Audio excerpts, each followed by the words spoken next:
Mumbai Indians படுதோல்வி. மீண்டும் வாங்கடை அணியில பாத்தீங்கன்னா தோல்வி. ரொம்ப வருஷத்துக்கு அப்புறமேட்டு பாத்தீங்கன்னா, ரோஹித் சர்மா அண்ட் தோனி அவர்கள் இல்லாம 2 அணி பாத்தீங்கன்னா களம் இறங்குச்சு. நம்மளுக்கு டாஸ் ஜெயிச்சோனே பாத்தீங்கன்னா, ஹர்திக் பாண்டியா ஒரு சேஸ் பண்ணி ஜெயிச்சர்ற மாரி பாத்தீங்கன்னா பண்ணாரு. பவுல் ஃபர்ஸ்ட்ன்னு சொன்னாரு. அப்ப கூட ஏதோ தெரிஞ்சுச்சு. 200க்குள்ள அடிச்சிருவாங்க அப்படின்ற மாரி இருந்துச்சு. ஏன்னா சேசிங் பிட்ச் நல்லா தான் இருக்கும் அப்படின்னு சொல்லிட்டு.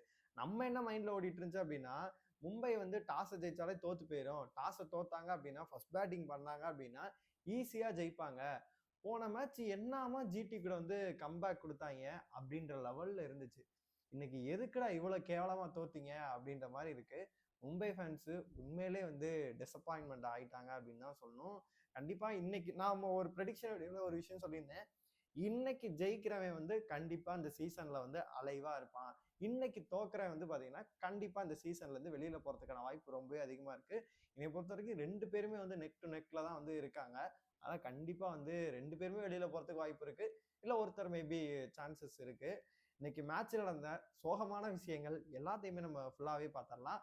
ஹாய் மக்களே, நான் உங்க ஷாம். நிறைய பேர் வீடியோ பாக்குறீங்க, லைக்கே பண்ண மாட்டீங்க. நீங்க லைக் பண்ணிட்டு பார்க்கும்போது தான் இந்த வீடியோ நிறைய பேருக்கு ஷேர் ஆகும். முடிஞ்ச அளவு லைக் பண்ணிட்டு பாருங்க. ஹைப் இருக்கவங்க ஹைப்பை கூட தட்டிவிடுங்க. இன்னைக்கு எல்லாரும் தன்னோட ஜனநாயக கடமையை நிறைவேற்றிருப்பீங்க அப்படின்னு சொல்லி நினைக்கிறேன். நானும் என்னோட ஜனநாயக கடமையை நிறைவேற்றிருந்தேன். மோஸ்ட்லி நீங்க ஓட் பண்ணீங்கன்னு சொல்லிட்டு விருப்பம் இருந்துச்சுன்னா சொல்லுங்க. நான் பார்த்து தெரிஞ்சுக்கிறேன். சரி, நம்ம வீடியோக்குள்ள போயிடலாம். ஓ பாலிடிக்ஸ். அதாவது இன்னைக்கு இன்னைக்கு காலையில இருந்து ஒரே கலவரமா இருந்தாலும் இன்னைக்கு எல் கிளாசிக் மேட்ச் அப்படின்னு சொல்லிட்டு நான்லாம் ரொம்ப ஆர்வமா இருந்தேன். ஏன்னா நம்ம கிரிக்கெட் பைத்தியம் உங்களுக்கு நல்லாவே தெரியும். கை நடுக்கமாயிரும். எல்லாம் எத்தனை மணி ஆனாலும் நைட் வரைக்கும் உட்காந்து பார்ப்போம். அதனால நம்மளுக்கு சின்ன சின்ன மேட்ச் இருந்தா கூட பார்த்துருவோம். இன்னைக்கு ஸ்டார்டிங்லேயே பாத்தீங்கன்னா ஒரு மாதிரியா தான் போக ஆரம்பிச்சிச்சு. இன்னைக்கு ஒரு சைடு பாத்தீங்கன்னா ஸ்டார்டிங்ல அவனுக்கு பவர் பிளேல ஒரு மாதிரி பொறுமையா தான் சிஎஸ்கே ஸ்டார்ட் பண்ண மாதிரி இருந்துச்சு. அப்புறம் பட்டு பட்டு பட்டுன்னு விக்கெட்டுகள் போனாலுமே கூட பாத்தீங்கன்னா அழகா கேரி ஓவர் பண்ணிட்டு கொண்டு போனாங்க. அந்த பவர் பிளேக்கு அப்புறமேட்டு ஒரு மாதிரி கொண்டு போயிட்டு பாத்தீங்கன்னா கிட்டத்தட்ட ஒரு 180 கிட்ட வந்திருந்தாங்கன்னா கூட இன்னைக்கு இந்த மும்பை தோத்து இருந்திருக்கும். ஏன்னா அந்த லட்சணத்துல தான் ஆடிட்டு இருந்தாங்க.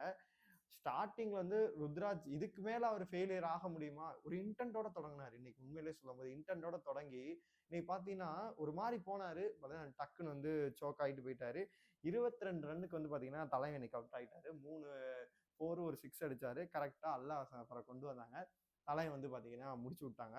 அப்புறம் ஒரு சைடு அவர் அவுட் ஆனாலும் ஒரு சைடு ஸ்டொக்கு இப்படி 6 4 அப்படின்னு சொல்லிட்டு தட்டி தட்டி பாத்தீங்கன்னா ஒரு சைடு சூப்பராகவே பாத்தீங்கன்னா 100 போட்டு சேட்டா எடுத்துட்டு போயிட்டாரு. அவர் ஒரு சைடு ஒரு சில மேட்ச் ஃபெயிலியர் ஆனாலும் ஒரு சில மேட்ச் கரெக்டா கம்பேக் கொடுத்தாரு.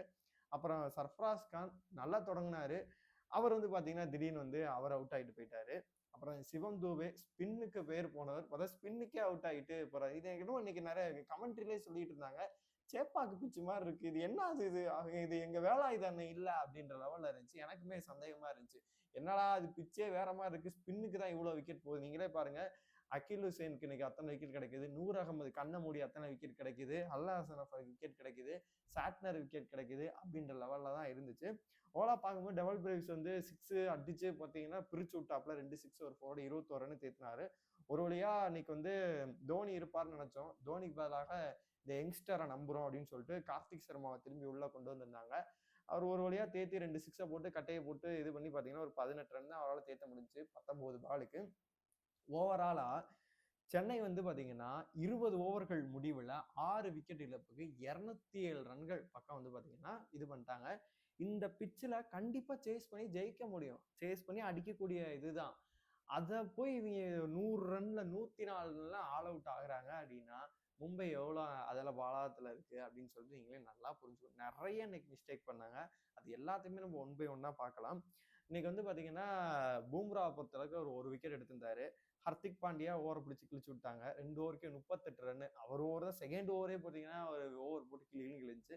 அப்புறம் அல்லா சஃபர் பார்த்தீங்கன்னா இந்த சீசன்ல நல்லாவே பண்ணி கொடுத்துட்டு இருக்காரு. பார்த்தீங்கன்னா சூப்பரா போடுறாரு. எல்லா மேட்ச்லும் 1-2 விக்கெட் கன்ஃபார்மா எடுத்துறாரு. ஃபர்ஸ்ட் விக்கெட்டே கூட அவர் தான் ஸ்டார்ட் பண்ணி வைக்கிறாரு. அப்புறம் சாட்னருக்கு ஒரு விக்கெட் கிடைச்சு, மேபி அவர் கழுத்துல அடிபட்டுருச்சு. அதுக்காக கன்கஷன் சப்பா பார்த்தீங்கன்னா சாட்னர் கூட உள்ள வந்திருந்தாரு. அப்புறம் அஸ்வினி குமார் இன்னைக்குமே வந்து பார்த்தீங்கன்னா ஓரளவு பார்த்தீங்கன்னா சூப்பராக போட்டார். நடுவில் ஓவர்கள் கிழிஞ்சாலும் தலை வந்து பார்த்தீங்கன்னா நல்லா தான் பண்ணாரு. இன்னைக்கு ஒரு 2 விக்கெட் பக்கம் எடுத்திருந்தாரு. அப்புறம் கிறிஸ் பக்கத்து ஓட் கொடுத்தா சாரி கிறிஸுக்கு வந்து பார்த்தீங்கன்னா இது கொடுத்தாங்க. போன மேட்ச் எனக்கு என்னமோ சூப்பராக போட்ட மாதிரி இருந்துச்சு. இந்த டைம் ஓரளவு ரன் வந்து கன்சியூம் ஆகிற மாதிரி இருந்துச்சு. 2 ஓவருக்கு கிட்டத்தட்ட 31 ரன்கள் பக்கம் கொடுத்துட்டாப்ல. இதை நோக்கி வந்து பார்த்தீங்கன்னா டிஃபெண்ட் பண்ணி ஜெயிப்பாங்களா இல்லை சேஸ் பண்ணி ஜெயிப்பாங்களா அப்படின்ற லெவலில் நம்ம வந்து பார்த்துட்டு இருந்தோம். ஸ்டார்டிங்லேயே வந்து பார்த்தீங்கன்னா இன்னைக்கு வந்து ரோஹித் சர்மா இன்னைக்கு ஃபிட் இல்லை அப்படின்னு சொல்லிவிட்டாங்க. மேட்ச் ஃபிட் இல்லையா, நம்மளும் டெய்லி தான் சொல்லிக்கிட்டு இருக்கோம். இன்னைக்கு வில் ஜாக்ஸ் ப்ராக்டிஸ் பண்ணுறத பார்த்தா வந்துருவாரு அப்படின்னு நினச்சிக்கிட்டு இருந்தோம். மேபி அவங்கள பொறுத்தளவு இன்னைக்கு இறக்க வேணாம், ஓரளவு நிதானம் ஆகிக்கிடுங்க, அடுத்த மேட்ச் இன்னும் ஒரு வாரம் இருக்கு அப்போ வரட்டும்னு சொல்லிட்டு ஓரளவு பிளான் பண்ணி அவர் உட்கார வச்சுட்டாங்க. ரோஹித் சர்மா வெளியில உட்காந்து பார்த்தீங்கன்னா அவர் கடுப்புல உட்காந்துருக்காரு. இவனுங்களை வச்சுக்கிட்டு நம்ம கேப்டன்சியையும் பிடிங்கி விட்டாங்க, இவனுங்களை என்னதான் பண்றது அப்படின்ற லெவலில். ஒரு சைடு பார்த்தா ஓனர் அவர் இவர் உட்காந்துருக்காரு, ஆகாஷ் அம்பானி உட்காந்து எப்போதும் ரெட் கலர்ல வச்சுட்டு வந்தா ஜெயிப்பாங்கன்னு. போன மேட்சும் ரெட் கலர் வச்சுட்டு ஹர்திக் பாண்டியா ஜெயிச்சாரு. இந்த தடவை ஜெயிச்சிருவாங்க நான் நம்பினேன். ஆனா என்னாச்சுன்னு தெரியல, தோத்து போயிட்டாங்க. குவிண்டன் டிகாக்கு முதல் மேட்ச் மட்டும் தான் 100, அப்புறம் நல்லா அவுட்டு அப்படின்னு சொல்லிட்டு இப்போ அடுத்த மேட்ச் ரியான் ரெய்கில்டன் எடுத்துட்டு வருவாங்களா, குவிண்டன் டிகாக் திரும்பி ட்ரை பண்ணுவாங்களான்னு சொல்லிட்டு தெரியவே இல்லை. ரோஹித் சர்மா அடுத்த மேட்ச் கண்டிப்பா வருவாரு. இன்னைக்கும் தினேஷ் நால்வீரை வந்து பாத்தீங்கன்னா நம்பி இறக்குனாங்க இம்பாக்ட் பிளேயரா. தலைவன் இன்னைக்கும் பாத்தீங்கன்னா அவுட். சரி, அவர் யங்ஸ்டர், அவர் ஒன்றும் சொல்ல முடியாது. அப்புறம் நமந்தீர் வந்து எல்லா மேட்சும் நல்லா ஆடுவாரு. இன்னைக்கு பாத்தீங்கன்னா தலைவன் வந்து அவர் மட்டும் இன்னைக்கு வந்து நின்றுருந்தாரு அப்படின்னா கண்டிப்பா ஜெயிக்கிறதுக்கான கூட வாய்ப்புகள் இருந்துச்சு. அப்புறம் ஒரு சைடு 3 விக்கெட் வந்து பவர் பிளேலே போனாலுமே கூட வந்து பாத்தீங்கன்னா டெஸ்டா அதை மாத்தி சூரியகுமாரும் திலக்கும் ஒரு சைடு டெஸ்ட் ஆடிக்கிட்டு இருந்தாங்க. அது எனக்கெல்லாம் சத்தியமா கடுப்பு தான் ஆச்சு. ஒரு சைடு கடுப்பு வேற, இவனுக்கு என்னதான் பண்ண போறாங்க, கட்டையை போட்டுக்கிட்டே இருக்காங்க. நடுவில் அங்கங்க ஏதோ ஒரு ஓவர்ல 4 இது ஒரு கட்டத்துல வந்து 80 பாலுக்கு வந்து கிட்டத்தட்ட வந்து பாத்தீங்கன்னா 148 150 கிட்ட இருந்துச்சு. ஒரு 160 வச்சுக்குப்போமே, அந்த லெவல்ல இருந்துச்சு. ஒரு ஓவருக்கு 12 அடிக்கிறோம் அப்படின்ற மாதிரி இருந்துச்சு. அந்த இடத்துல அவங்க வந்து ஒரு ஆக்சிலேட்டர் பண்ணியிருந்துக்கலாம். அங்கதான் தூக்கி அடிச்சு 2 பேரும் அவுட் ஆயிட்டு, அதுக்கு முன்னாடி 2 ஓவரே வந்து பாத்தீங்கன்னா கட்டையை போட ஆரம்பிச்சிட்டாங்க. போட்டு பாத்தீங்கன்னா கரைச்சு கிட்டத்தட்ட வந்து ஆஸ்கிங் ரேட் வந்து பாத்தீங்கன்னா 15 கிட்ட கொண்டு போயிட்டாங்க.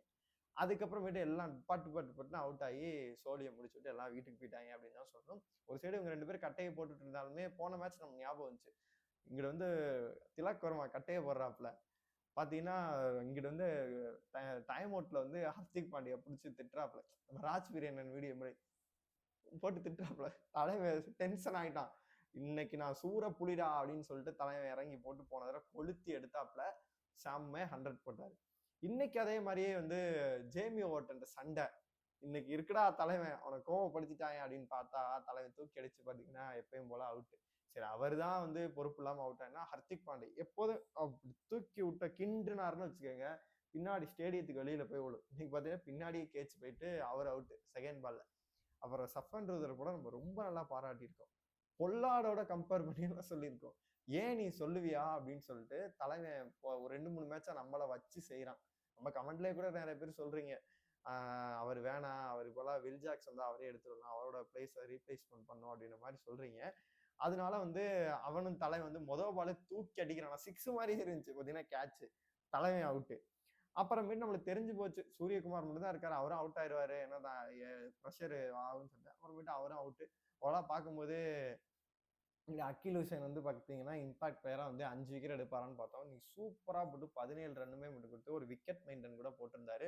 போட்டு வந்து பார்த்தீங்கன்னா 4 விக்கெட் எடுத்திருந்தாரு. ஒரு சைடு வந்து நூறு வந்து பார்த்தீங்கன்னா அவர் பார்த்தீங்கன்னா ஒரு 2 விக்கெட் எடுத்திருந்தாரு. இங்கே அகில் ஹுசைன் வந்து 4 விக்கெட் இருந்துச்சு. ஓரளவு பார்க்கும்போது எல்லாருக்கும் வந்து அங்கங்க ஒரு விக்கெட் கிடைச்சு வந்து பார்த்தீங்கன்னா கம்ஃபர்டபுளா அந்த மேட்சை வந்து ஜெயிச்சு வந்து பார்த்தீங்கன்னா அப்படியே ஜம்ப் ஆயிட்டு வந்து பார்த்தீங்கன்னா 5வது இடத்துக்கு வந்து போயிட்டாங்க. மும்பை ஆல்மோஸ்ட் எல்எஸ்ஜி இந்த கீழே இருக்க டீமோட வந்து பார்த்தீங்கன்னா மும்பை வந்து ஒன்னா தான் இருக்காங்க. 7 மேட்ச் போட்டு ஆல்மோஸ்ட் 5 மேட்ச் வந்து பார்த்தீங்கன்னா தோத்துட்டாங்க. இப்போ 7க்கு 5 அப்படின்னு இருக்கு. இன்னும் அடுத்து 7 மேட்ச் இருக்கு. அந்த 7 மேட்சும் ஜெயிச்சாலும் 14 பாயிண்ட், இங்க ஒரு 4 பாயிண்ட். அப்படி பார்க்கும்போது எங்கிட்டு பார்த்தாலும் இன்னும் ஒரு 3 மேட்ச் இல்லை 2 மேட்ச் தோத்துருவாங்க. எனக்கு கேட்டால் ஒரு 4 மேட்ச் கூட தோப்பாங்க அப்படின்ற அளவு தான் இருக்கு. நானும் மும்பை ஃபேன் தான், எனக்கும் சொல்றதுக்கு கஷ்டமா தான் இருக்கு. ஏன்னா அப்படிப்பட்ட டீமா தான் இருக்கு. அப்படி இருக்கிறதுனால மேபி இப்பயே வந்து பாத்தீங்கன்னா ஓரளவு மனசை வந்து தேத்திக்கங்க. அதாவது இந்த மாதிரி இப்படி ஆயிருச்சு அப்படின்ற மாதிரி தேத்திக்கங்க. இல்லைன்னா பிளே ஆஃப் போகாம வெளியில போகும்போது இன்னும் உங்களுக்கு கஷ்டமா இருக்கு. நம்பிக்கைலாம் தயவு செஞ்சு இருக்காதீங்க. இப்பவே வந்து ப்ரிப்பேர்ட் ஆயிக்கங்க. இப்ப அதாவது இப்படிதான் ஆகும். இந்த மாரி தான் போகும் போல அப்படின்ற மாரி. இதுக்கப்புறம் மும்பை ஏதாச்சும் மாற்றங்கள் ஏற்படுமா அப்படின்னு கேட்டீங்கன்னா, என்னைய பொறுத்தவரைக்கும் வில் ஜாக்ஸ் வந்த பிறகு மீண்டும் ஏதாச்சும் பவுலிங் வந்து இன்னமும் ஸ்ட்ராங்கா இது பண்ணி, ரோஹித் சர்மா கம்பேக் குடுத்து, ரியான் டிக்லரும், குவின்டன் டிகாக்கும் நல்லா அடிச்சு, இப்ப சூரியகுமாரும் திலக் வந்து ஓரளவுக்கு கான்ட்ரிபியூட் பண்ணி, அ ச இவரு ஹர்திக் பாண்டியா நல்ல கேப்டன்ஷிப் பண்ணி, அதனால நல்ல பவுலிங் போட்டு, நல்ல பேட்டிங் பண்ணி, எவ்வளோ பண்ண வேண்டியது இருக்கு. இவ்வளவும் பண்ணுவாங்களா அப்படின்னு கேட்டீங்கன்னா, கேள்விக்குறியா தான் இருக்கு. நெக்ஸ்ட் சீசன் பார்த்துக்கலாம். இந்த சீசன் வந்து சாமி கூப்பிட்டு போக வேண்டியதான் அப்படின்ற மாரி தான் இருக்கு. நான் சொன்னதெல்லாம் உங்களுக்கு ஓகேவே படுதா? இல்ல வேற எதுவும் மாற்றங்கள் நடந்தா மும்பை ஜெயிக்கிறதுக்கான வாய்ப்பு இருக்கா? உங்களோட கருத்துக்கள் எல்லாத்தையுமே மறக்காம கமெண்ட் பாக்ஸ்ல சொல்லுங்க.